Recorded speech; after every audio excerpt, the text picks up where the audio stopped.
नमस्कार दोस्तों, आप सभी का एक बार फिर से स्वागत है यूपीपीसीएल टीजी2 के एक नए वीडियो में।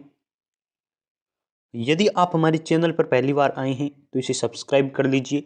और जैसा कि आपने थंबनेल में और टाइटल में देखा है, आज की इस वीडियो में हम यूपीपीसीएल की नॉन टेक के पूरे सिलेबस पर आधारित आपको क्वेश्चंस प्रोवाइड करवाने वाले हैं।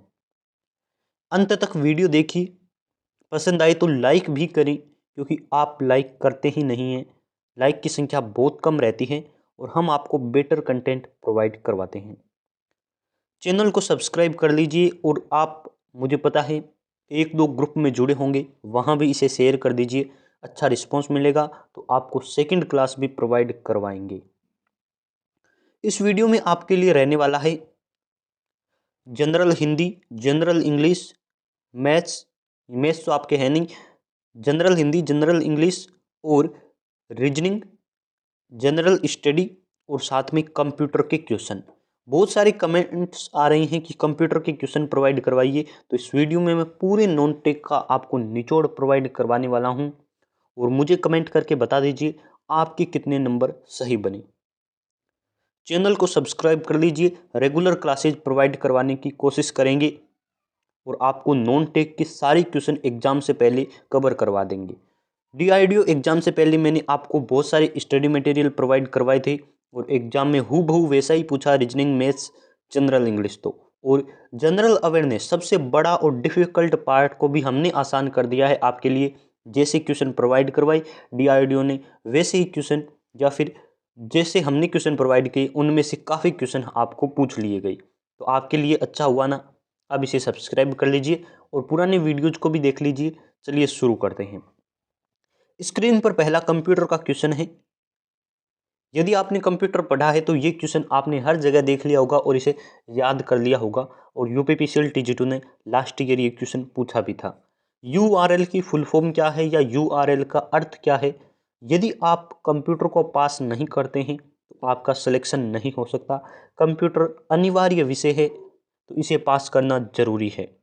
तो इसकी स्पेलिंग याद कर लीजिए या फुल फॉर्म याद कर लीजिए, यूनिफॉर्म रिसोर्स लोकेटर। ये इसकी फुल फॉर्म होती है। ऑप्शन नंबर सी के अकॉर्डिंग यूनिफॉर्म रिसोर्स लोकेटर इसकी फुल फॉर्म होती है। अब दो फुल फॉर्म और पूछी जाती है, वो है रैम की और दूसरी है आपके रोम की। तो वो भी आप ही कमेंट करके बता दीजिए। Read only memory, random access memory, है ना? तो याद है ना? तो कमेंट करके आप बताइए। जो कमेंट अच्छा करेगा उसे मैं पिन कर दूंगा। अब देखिए नया क्वेश्चन आपके सामने है।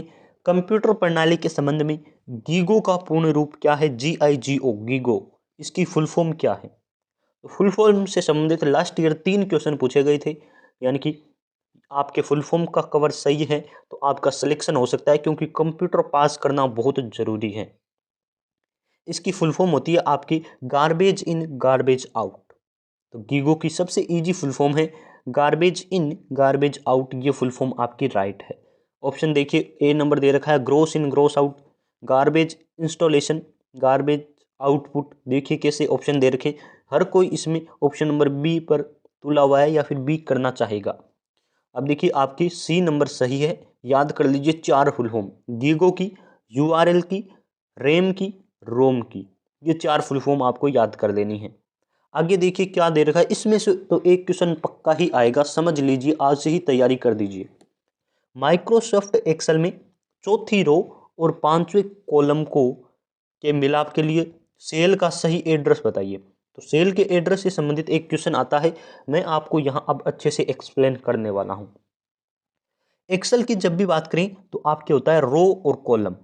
रो और कॉलम दो होते हैं। यहां आपको ध्यान रखना है कि रो होता है उसे आप इंग्लिश के वर्ड से, रो होता है उसे मैथ के वर्ड से यानी कि संख्या के आधार पर दर्शाते हैं, और कॉलम को आप इंग्लिश के वर्ड से। तो कॉलम कितना है तो आप कहेंगे पांचवा कॉलम है, और इंग्लिश में पांचवा वर्ड होता है ई। और उसके बाद रो दे रखा है आपको, रो चौथी है तो गणित के नंबर से 4 दिखा दीजिए। अब ऐसा होना चाहिए, है ना? तो पहले आपको कॉलम लिखना होता है और फिर आपको रो लिखना होता है, ये ध्यान रख लीजिए। यदि याद नहीं रहे तो मैं आपको बता देता हूँ। कॉलम आपकी सी से शुरू होता है और रो आपकी आर से शुरू होगा। तो सी पहले आता है, यानी कि कॉलम को पहले लिखते, फिर आपको रो को लिखना है। तो कॉलम आपके ई है, और आर ये है, ये बनेगा एड्रेस। देखिए ऑप्शन सी में भी ऐसा दे रखा है लेकिन वो गलत है नहीं। आपको ये ध्यान रखना है कि पहले आपको कॉलम लिखना है, कॉलम इंग्लिश के वर्ड में लिखा जाता है, यानी कि 5वां कॉलम ई, और रो होता है उसे गणित की संख्या में लिखते हैं और उसे बाद में लिखते हैं। E4 आपके सेल का सही एड्रेस रहेगा, ऑप्शन नंबर सी मत करना। यही मैं आपको बताना चाहता था और ये क्वेश्चन पक्का आएगा, गारंटीड है। अब देखिए यदि आपके नॉन टेक में तैयारी कमजोर है और यदि नॉन टेक आपका कवर नहीं है, जनरल अवेयरनेस, इंग्लिश, रीजनिंग, तो आप हमारी 750 प्लस ऑब्जेक्टिव टाइप क्वेश्चंस की ई बुक डाउनलोड कर सकते हैं, लिंक आपको डिस्क्रिप्शन में दे रखा है। और यदि आपकी इंग्लिश कमज़ोर है तो अभी आपके एग्जाम में बहुत सारा टाइम बाकी है। जनरल इंग्लिश का आप कोर्स ले सकते हैं, वैलिडिटी है आपकी 12 महीने, यानी कि 1 साल की आपकी वैलिडिटी है। इनमें जो भी एग्जाम होगा, जैसे DRDO, ISRO, DMRC, Jaipur metro, आपकी UPPCL, UP आर्मी, सभी के लिए इंग्लिश का एक ही कोर्स है, आप ले सकते हैं नाम मात्र के शुल्क में। लिंक आपको डिस्क्रिप्शन में दे रखा है, डायरेक्ट आप डाउनलोड कर सकते हैं VK नॉलेज इलेक्ट्रिकल एप्लीकेशन। चलिए आगे बढ़ते हैं। निम्नलिखित में से कौन सार्वजनिक नेटवर्क में एक निजी नेटवर्क का विस्तार है? तो सार्वजनिक नेटवर्क वो होते हैं जो सबके लिए प्रोवाइड होते हैं, निजी यानी कि पर्सनल। तो पर्सनल एक ही है, वो है VPN।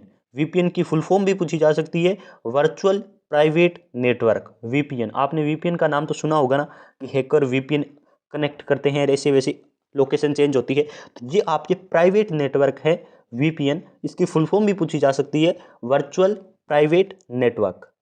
अब देखिए और क्या पूछी जा सकती है, लोकल एरिया नेटवर्क की पूछी जा सकती है। लेन की फुल फॉर्म बताइए, लेन का विस्तार बताइए, what is the full form of LAN. तो लेन की होती है लोकल एरिया नेटवर्क। वहीं आपकी इसकी भी पूछी जा सकती है, वेन की, वाइड एरिया नेटवर्क। तो ये आपको ध्यान रखनी है, 3-4 फुल फॉर्म। फुल फॉर्म से ज़्यादा क्वेश्चन आएंगे एग्जाम में, तो आप इनकी तैयारी करके जाइए। सिंधु घाटी सभ्यता के किस स्थल को सबसे पहले खोजा गया, है ना? तो यहाँ आपको ये याद कर लेना है, UPPCL ने 2021 में पूछा है। हड़प्पा शहर को सबसे पहले खोजा गया। हड़प्पा पूछा जा सकता है कौन सा शहर 3 भागों में विभाजित है? तो हड़प्पा 3 भागों में विभाजित प्रमुख नगर है, 3 भागों में विभाजित है। ये आपको बातें ध्यान रखनी है।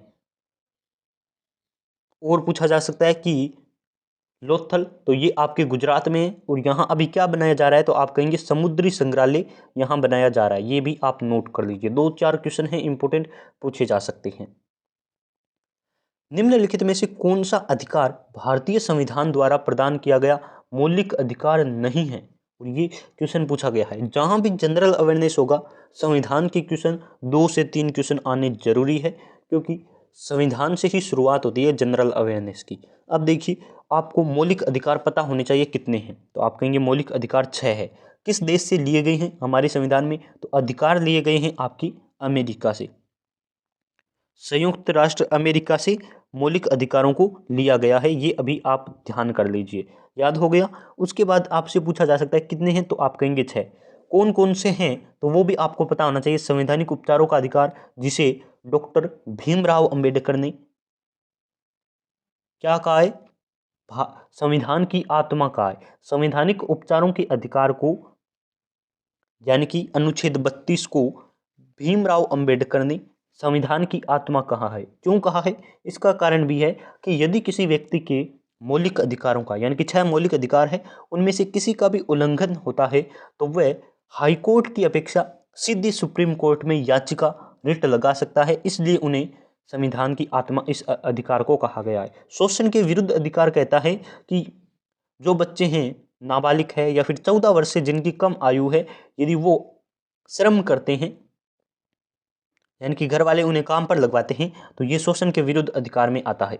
स्वतंत्रता का अधिकार, हर व्यक्ति को अपनी स्वतंत्रता, यानी कि कुछ भी बोलने की स्वतंत्रता दी गई है। समानता का अधिकार आता है, और ये आपको ध्यान रखने हैं। एक है श्रम मांगने का अधिकार। ऐसा कोई अधिकार संविधान में उल्लेख नहीं किया गया है। तो पूछा है कौन सा अधिकार नहीं है? ऑप्शन नंबर ए नहीं है। नीचे वाले तीनों हैं, और भी आपको समानता का ये भी ध्यान रखने हैं। और एक और पूछा जा सकता है कि पहले आपके 7 मौलिक अधिकार थे। संविधान के मूल में कितने अधिकार थे? तो 7 मौलिक अधिकार थे, लेकिन अब कितने हैं? तो अब आपके 6 मौलिक अधिकार हैं। एक वो संविधान कौन सा अधिकार था जिसे अब नहीं किया, हटा दिया है, तो वो है आपकी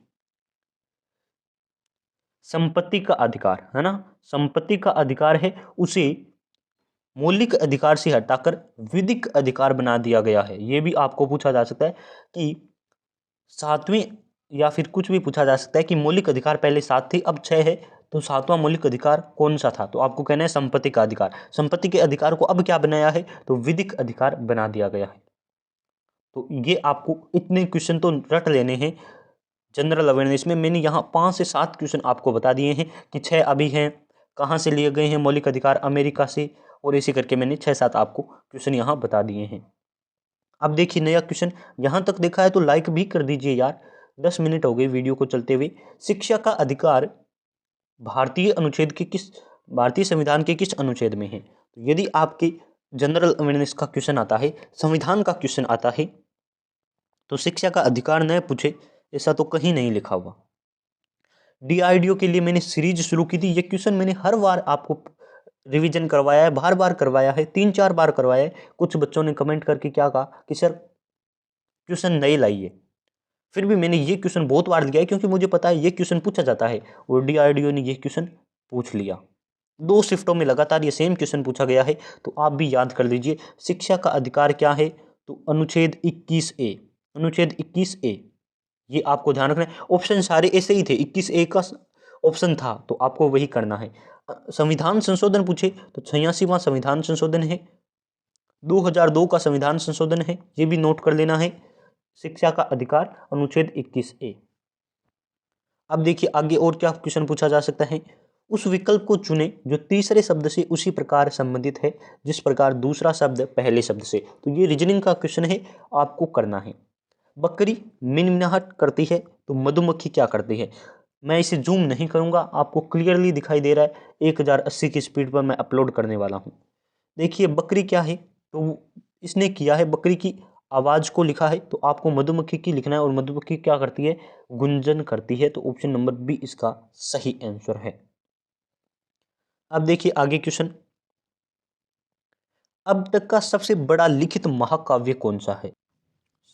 सबको पता है, इसमें कोई कंफ्यूजन है ही नहीं, सबसे लिखित बड़ा महाकाव्य है महाभारत। लेकिन एग्जामिनर इस बार क्या करेगा, यदि ये क्वेश्चन पूछेगा तो महाभारत ऑप्शन में देगा ही नहीं। यदि क्वेश्चन कोई इंटेलिजेंट या फिर ज़्यादा हाई लेवल का एग्जामिनर बनाता है तो वह इस ऑप्शन को नहीं देगा, वो इसे क्या देगा, जय संहिता। महाभारत का दूसरा नाम भी तो आपको पता है ना, जय संहिता, तो वो आपको एग्जाम में देखने को मिल सकता है। तो ये 2 क्वेश्चन आपको ध्यान रखने, सबसे बड़ा लिखित महाकाव्य महाभारत है और उसका दूसरा नाम क्या है, जय संहिता। आगे बढ़िए, नया क्वेश्चन क्या कह रहा है, निम्नलिखित श्रृंखला सीरीज में या संख्या श्रृंखला में क्वेश्चन मार्क के स्थान पर कौन सी संख्या आनी चाहिए। तो ऐसा क्वेश्चन पूछा जा सकता है, DRDO ने भी पूछा था। श्रृंखला क्या है, 12, 14, 18, 24, 32, और आगे आपको संख्या बतानी है।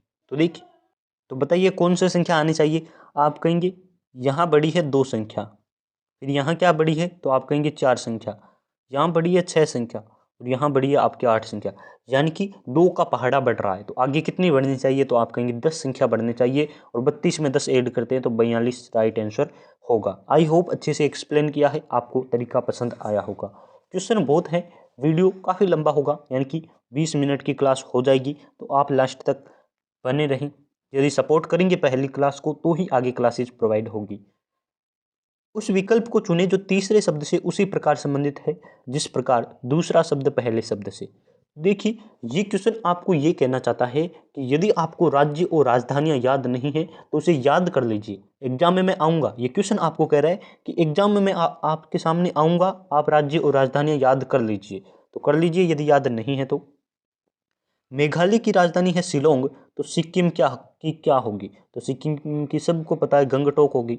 तो एक आपको पूछा जा सकता है राज्य और राजधानियों से संबंधित क्वेश्चन, रीजनिंग में पूछा है। क्वेश्चन जनरल अवेयरनेस का नहीं है, रीजनिंग का है, तो आपको इसे पढ़ लेने हैं। क्वेश्चन कैसे भी आ सकते हैं, लेवल आपको पता होना चाहिए।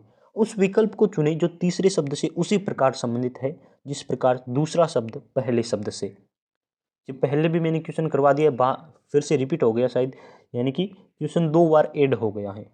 अब देखिए आगे, सरकार की कुल आय, कुल कर और गैर ऋण पूंजीकृत प्राप्तियों और कुल व्यय के बीच के अंतर को क्या कहा जाता है। अब देखिए इस क्वेश्चन में मैं आपको 3 क्वेश्चन बताऊंगा। ये क्वेश्चन नहीं आएगा, इतना मैं कह सकता हूं, क्योंकि ये क्वेश्चन पिछली बार आ चुका है। इस बार जो इस क्वेश्चन से 2 नए क्वेश्चन आएंगे वो बताने वाला हूं। देखिए बताता हूं। सरकार की कुल आय और व्यय, आय और व्यय के बीच के अंतर को क्या कहा जाता है, तो बीच के अंतर को कहते हैं राजकोषीय घाटा। ये आपको ध्यान रखना है। अब इससे 2 क्वेश्चन पूछे जाते हैं। 2021-22 का राजकोषीय घाटा कितना है, 2022-23 का राजकोषीय घाटा कितना है। तो 2021-22 का पूछे तो आपको करना है 6.9 और 22-23 का पूछे तो 6.4। एक बार मैं फिर से लिखाऊंगा क्योंकि बहुत ज़्यादा इंपॉर्टेंट क्वेश्चन आ गया है और ये क्वेश्चन एग्जाम में आने वाला है, इसलिए मैं फिर से लिखवा रहा हूँ। 2021-22 का यदि आपको राजकोषीय घाटा पूछे तो आपको लिखना है 6.9 है। इस बार यदि पूछ ले 2022-23 का, 22-23 का, तो आपको लिखना है 6.4। बड़े बड़े अक्षरों में लिखा है, क्वेश्चन एग्जाम में आपको देखने को मिलेगा। दोनों याद कर लीजिए। 6.9 पिछली बार था, इस बार 6.4 है, यानी कि इस बार कम है। अब देखिए आगे, निम्नलिखित में से भाववाचक संख्या के उदाहरण बताइए। भाववाचक संख्या का उदाहरण आपको बताना है, बता देंगे ना। भाववाचक संख्या क्या होती है, जो हमारी फीलिंग्स होती है, जिसे हम देख नहीं सकते लेकिन हमारे अंदर होती है, इमोशंस होते हैं, उन्हें भाववाचक संख्या कहते हैं। देखिए दुख हो गया, सुख हो गया, इन्हें आप क्या देख सकते हैं, क्या नहीं देख सकते, ये हमारी फीलिंग होती है। मित्रता हमारा एक रिश्ता है। मित्रता कोई वर्ड इंसान नहीं है कि उसका नाम मित्र रहता है। मित्रता हमारे दो इंसान के बीच या दो लोगों के बीच का संबंध होता है। उसी प्रकार से एकता, और ये सारी आपकी भाववाचक संज्ञाएं होती हैं। लेकिन चारों ऑप्शन देख लीजिए, ये अलग प्रकार की संज्ञाएं हैं। और सुख दुख, निराशा, आशा, बुढ़ापा, बचपन, ये सारी आपकी भाववाचक संज्ञाएं होती हैं, जिन्हें हम देख नहीं सकते लेकिन फीलिंग्स के साथ होती है, इमोशंस के साथ होती हैं। आगे देखिए, और यदि आप हिंदी को मानते हैं कि हिंदी इजी है, हम कर लेंगे, तो मैं आपसे गारंटी देता हूं एग्जाम में आप हिंदी के जो 15 क्वेश्चन आएंगे ना, उनमें से आप 5 क्वेश्चन से ज़्यादा सही करके बता दीजिए। चैलेंज है मेरा। और यदि आपको ये चैलेंज भी एक्सेप्ट नहीं है ना, तो पुराना पेपर देख लीजिए। आप पुराने पेपर के में से भी 15 में से आप 5 क्वेश्चन सही नहीं कर सकते, मैं पूरे दावे के साथ कहता हूँ। क्योंकि हिंदी भाषा है और भाषाएं किसी की मजबूत नहीं होती, भाषाओं में कोई इंटेलिजेंट नहीं होता। तो आप ऐसा मत सोचिए कि हिंदी में हम कर जाएंगे, हिंदी हमें सब आती है, कुछ नहीं आती। आप पुराने पेपर देखिए और अंधकार से बाहर आइए। अब देखिए नया क्वेश्चन, पोथी पड़ी पड़ी जग मुआ, पंडित भयानक कोई, काव्य किस कवि का है। ये आपको ध्यान रखना है, पूरा मैं बोल देता हूँ। पोथी पड़ी पड़ी जग मुआ, पंडित भयानक कोई, ढाई अक्षर प्रेम का, पढ़े सो पंडित होई। इसमें कबीर दास जी कहना चाहते हैं कि बड़ी बड़ी पोथियां, पुस्तकें पढ़ पढ़ कर पूरा जग यानी कि संसार मर गया। यानी कि पुरानी यानी कि बड़ी बड़ी किताबें पढ़ पढ़ कर लोग मर गए, कोई भी पंडित नहीं बना। पंडित भयानक कोई भी पंडित यानी कि विद्वान नहीं बना। ढाई अक्षर प्रेम का, प्रेम के जो 2.5 अक्षर है, प्रेम प एक मैं एक और ये रह 2, यानी कि 2.5 अक्षर जो प्रेम का पढ़ लेता है वही पंडित है। 2.5 अक्षर प्रेम का, पढ़े सो पंडित होई। जो प्रेम का 2.5 अक्षर पढ़ लेता है वही पंडित है, वही विद्वान है। तो ये कविता आपकी यानी कि कवि इसमें आपकी कबीरदास जी हैं। रहीमन पानी राखिए बिन पानी सब सून, ये भी आपको पूछा जा सकता है, तो ये आपकी रहीम जी की है। इसमें तो रहीमन लिखा हुआ है, खैर आप पहचान कर सकते हैं। Fill in the blank with the most appropriate option. English का क्वेश्चन आ गया है, अब मैं आपको एक्सप्लेन करूंगा। यू डू मच, यहाँ आपकी कुछ लिखा हुआ है ग्रेटिट्यूड ऐसे करके, तो आपको गार्डनिंग होना चाहिए। गार्डनिंग है, शायद दिखाई नहीं दे रहा होगा। यू डू मच गार्डनिंग, यानी कि आप बहुत ज्यादा गार्डनिंग करते हैं। अब यहां मैं आपको बताऊं तो डू आपकी क्या है, हेल्पिंग वर्ब है। हेल्पिंग वर्ब है। वाज वर्ड जब भी आता है तो हेल्पिंग वर्ब के साथ क्या आती है, आईएनजी वाली फॉर्म आती है, इसलिए वाज नहीं हुआ, है ना। उसके बाद देखिए हेव है। हेव के साथ वर्ब की हमेशा थर्ड फॉर्म आती है, तो हेव आया है तो डू के साथ डन आना चाहिए था, ना कि डू, इसलिए हेव भी नहीं हुआ। आर क्यों नहीं हुआ, क्योंकि आर के साथ भी मैंने कहा ना, इज, आर, एम, वाज, वर, इनमें जब भी हेल्पिंग वर्ब होती है तो हेल्पिंग वर्ब के साथ आईएनजी वाली फॉर्म लगती है, डू के साथ आईएनजी लगना चाहिए, इसलिए आपके डू सही रहेगा। Do you do much gardening, तो डू ये आपकी हेल्पिंग वर्ब है, ये डू आपकी मेन वर्ब है और ये आपका सब्जेक्ट है। तो आपको ऐसे करना है, चारों ऑप्शन को आप पोस्टमार्टम कर दीजिए, आपका आंसर आ जाएगा। फिर से एक्सप्लेन करूंगा एक बार फिर से, यदि किसी को समझ नहीं आया है तो अच्छे से कर देता हूं। पूरे देखिए वीडियो में, देखिए क्या है इस क्वेश्चन में। यहाँ लिखूंगा यू, ये आपका सब्जेक्ट है और इसके बाद जो लिखा हुआ है ये आपकी मेन वर्ब है, लास्ट में क्वेश्चन मार्क है, यानी कि हेल्पिंग वर्ब आगे आएगी। अब हेल्पिंग वर्ब क्या होता है, helping verb is, are, am, was, were आती है तो मेन वर्ब के साथ आईएनजी लगना चाहिए, लेकिन इस ऑप्शन में आईएनजी नहीं लगा हुआ है, यानी कि न तो आर आएगा न वाज आएगा। हेव कब आता है, हेव तब आता है जब इस मेन वर्ब के साथ वर्ब की तीसरी फॉर्म लगी हो, तो हेव में नहीं आएगा क्योंकि थर्ड फॉर्म नहीं है। तो लास्ट में आपके ऑप्शन नंबर डी सही आंसर रहने वाला है। आगे देखिए, ये यहाँ आपको आर्टिकल फिल करना है। Honesty is best policy, honesty best policy है, आपको ये करना है। तो सबने सुन रखा है honesty is the best policy, सबसे पॉलिसी का आपको ध्यान रखना है ऑनेस्टी ही है, ईमानदारी है। यदि मैं आपसे क्वेश्चन पूछूं कि यहाँ आपके लिए खाली जगह होती और बाद में लिखा होता ऑनेस्ट, तो यहाँ आप कौन सा आर्टिकल फिल करते, ये आपको बताना है। कमेंट करके बता दीजिए, फिर मैं आपको बताता हूँ। आर्टिकल में क्या होता है, इस वर्ड को पढ़ना होता है, तो मैंने पढ़ा ऑनेस्ट, क्योंकि इसमें एच क्या है, साइलेंट है, ऑनेस्ट। और ऑनेस्ट इंग्लिश का, हिंदी का स्वर है, और हिंदी के स्वर के पहले आता है एन, ये आपको ध्यान रखना है।